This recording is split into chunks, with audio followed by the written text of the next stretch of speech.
Hey tech fans, welcome back to Reviews Realm. Today we're diving into the top 5 best DSLR cameras of 2025. From game-changing features to standout performance, these are the must-have devices you need to know about. Ready to see which one fits your needs? Let's jump right in. Number 5, Nikon D7500. If you still prefer DSLRs to mirrorless cameras, there are some real bargains to be found among higher-end APS-C models from a few years ago, and the Nikon D7500 is a great example. When it launched in April 2017, the D7500 was premium, enthusiast-level DSLR that borrowed a lot from what was then Nikon's flagship DX format camera, the Nikon D500.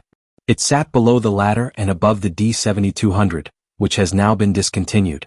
So what does it still bring to the table? Well, the D7500 remains a fine choice for shooting sports and action, thanks to its 8 frames per second burst shooting and generous buffer. Impressively, for an enthusiast-level DSLR of its time, it also shoots 4K video at 30 frames per second. And with weather sealing and chunky handling, DSLR fans will right at home with the D7500's reassuringly weighty frame.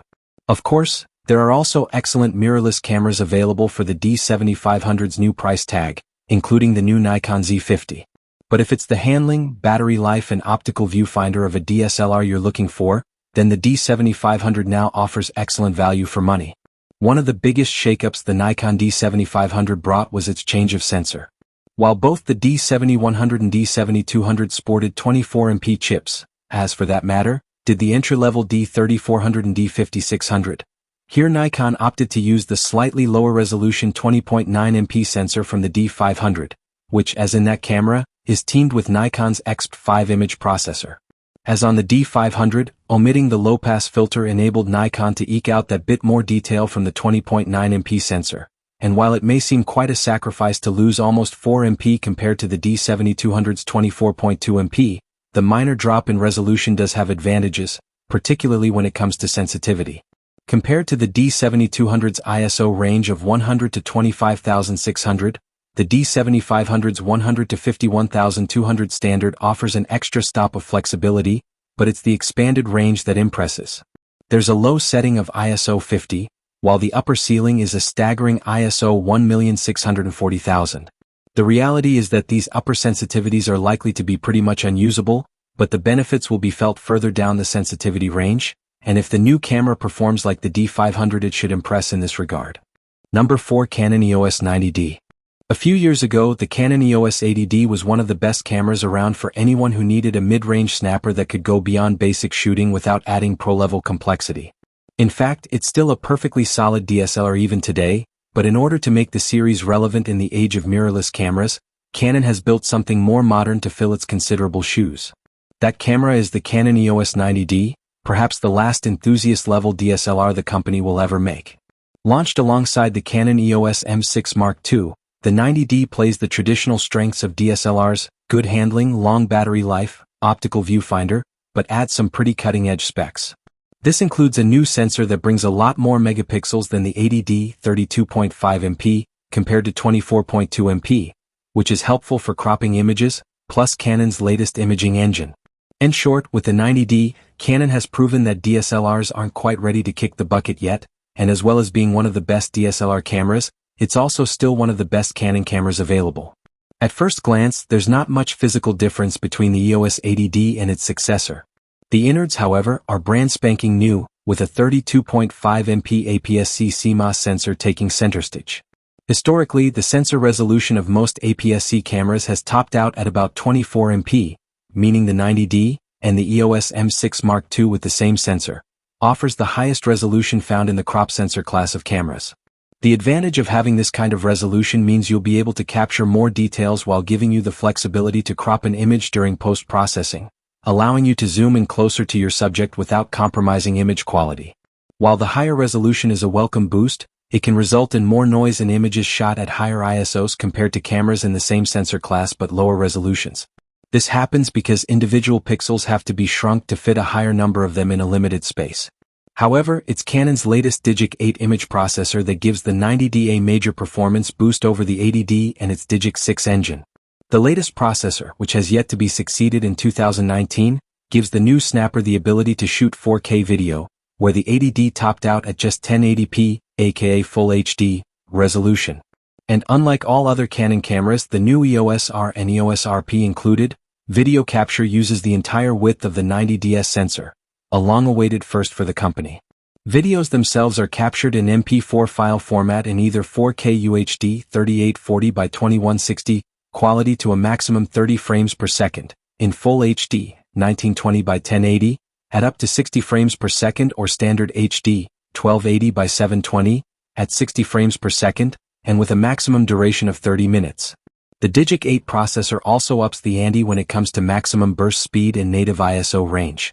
The former sees a jump from the 80ds 7 frames per second to a faster 10 frames per second with continuous autofocus, or 11 frames per second when using live view, while the 90D has a native ISO range of 100 to 25,600, expandable to 51,200. Unlike the 80ds native high ISO of 16,000 and maximum expansion value of 25,600. Number 3. Canon EOS 5D Mark IV. Canon's 5D series of cameras has a rich heritage. The original EOS 5D brought full-frame photography to the masses. The Mark II unleashed full HD video capture for the first time on a DSLR. And while the Mark III didn't have quite the landmark features of its predecessors, its improved AF system made it one of the most complete DSLRs of recent times, loved by enthusiasts and pros alike.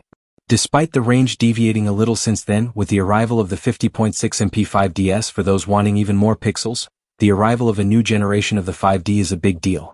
That's not quite rivaling the 36.3MP Nikon D810 or 42MP Sony Alpha 7 R2, but files still come out at 6720 by 4480 pixels, meaning that if you want to print at 300 dpi, the native size is just under A2 at 56.9 by 37.9 centimeters, 22.4 by 14.9 inches, while those looking for even more pixels have the option of the 50.6MP 5DS.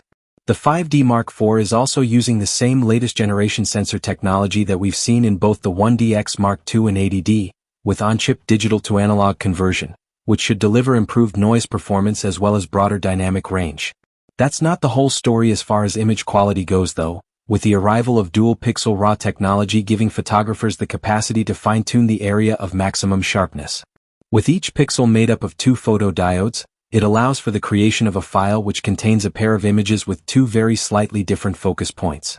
You can then open the file in Canon's Digital Photo Professional software, and use image micro-adjustment to shift the focus ever so slightly, not massively, but Canon believes there's the potential to rescue some shots using this technology. As you'd expect, the file size increases dramatically from 37 megabytes to 67 megabytes, and you will have to use Canon's rather clunky DPP software. Number 2. Nikon D780. The Nikon D780 is perhaps the best example yet of a DSLR reinventing itself for the mirrorless age. It's a very traditional-looking full-frame camera with an optical viewfinder, but underneath that old-school skin lies some of the same tech that you'll find in its cutting-edge Nikon Z6 cousin. In other words, it's something of a DSLR mirrorless hybrid. When Nikon and Canon finally relented and committed to their Z series and EOS R mirrorless systems, fans of optical viewfinders and generous battery lives were naturally worried that the days of new DSLRs were behind them. But the D780 proves that Nikon isn't abandoning the DSLR. In fact, if you have a stash of f-mount lenses or just prefer the way a DSLR handles, it might just be one of the best full-frame cameras the company has made so far. Designed to sit alongside rather than fully replace the older Nikon D750, this is Nikon's entry-level full-frame model, sitting below the D850 and offering something for those who don't need mega-high resolution, but who still want a good all-rounder. With Nikon suggesting that it will run its mirrorless and DSLR offerings in parallel to each other, it's possible that we might see other new DSLR models with mirrorless technology, for example, an equivalent to the APS-C Nikon Z50. But if it's full-frame shooting you're after, the D780 is a very compelling new option, and is indeed one of the best DSLR cameras you can buy right now. If you've always preferred the spacious handling of a DSLR to their sometimes cramped mirrorless equivalents, then you'll be thrilled with the D780's chunky design. You get a sturdy magnesium alloy body that's resistant to both dust and water, along with a satisfyingly chunky grip. The big range of dials and buttons also have lots of room to breathe. There's not a huge amount of difference between this and the D750, so if you're thinking of upgrading from the older model, you'll be very much at home here. The vast majority of shooting controls can be found on the right-hand side of the camera. These include the on-off switch, dials for altering shutter speed and aperture, and the Tige button for accessing a quick menu. You'll also see a top-plate LCD which gives you an at-a-glance view of several key settings, including ISO, aperture, shutter speed, and how many shots you've got left on your memory card. On the left-hand side you'll find the mode dial, the drive mode dial, and a set of buttons which mostly relate to playback. Using an optical viewfinder is a matter of preference, but if you prefer them to electronic versions, then, again, you should be pretty happy here. It's not quite as bright and clear as the one found on the D850, but if you're not comparing them side by side, you're likely to be very impressed by it. Number 1. Nikon D850. The Nikon D850 is now over 3 years old, but if you're looking for a stills-focused DSLR, it remains one of the best you can buy. Back in July 2017, the D850 superseded the brilliant 36.3MP Nikon D810 that was long loved by both pros and hobbyists. It certainly had big shoes to fill, but fill them it did, thanks to features like 7 frames per second burst shooting and excellent high ISO performance. There's no doubt that mirrorless flagships like the Sony a7R IV have since raised performance bar again for high megapixel cameras, but the Nikon D850 is now significantly cheaper than Sony's 61MP all-rounder.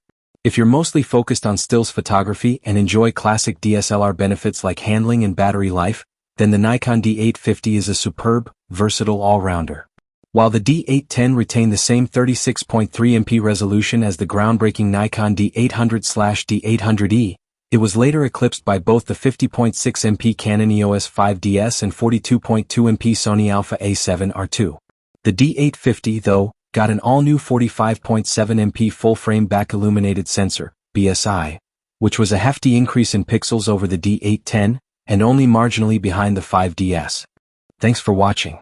If you found this video helpful, don't forget to hit that like button and subscribe for more tech reviews and updates. If you're interested in buying any of the products we covered today, check out the links in the description below for the best deals. Let me know in the comments which one caught your eye or if you have any questions. Until next time, keep exploring the world of tech. See you in the next video.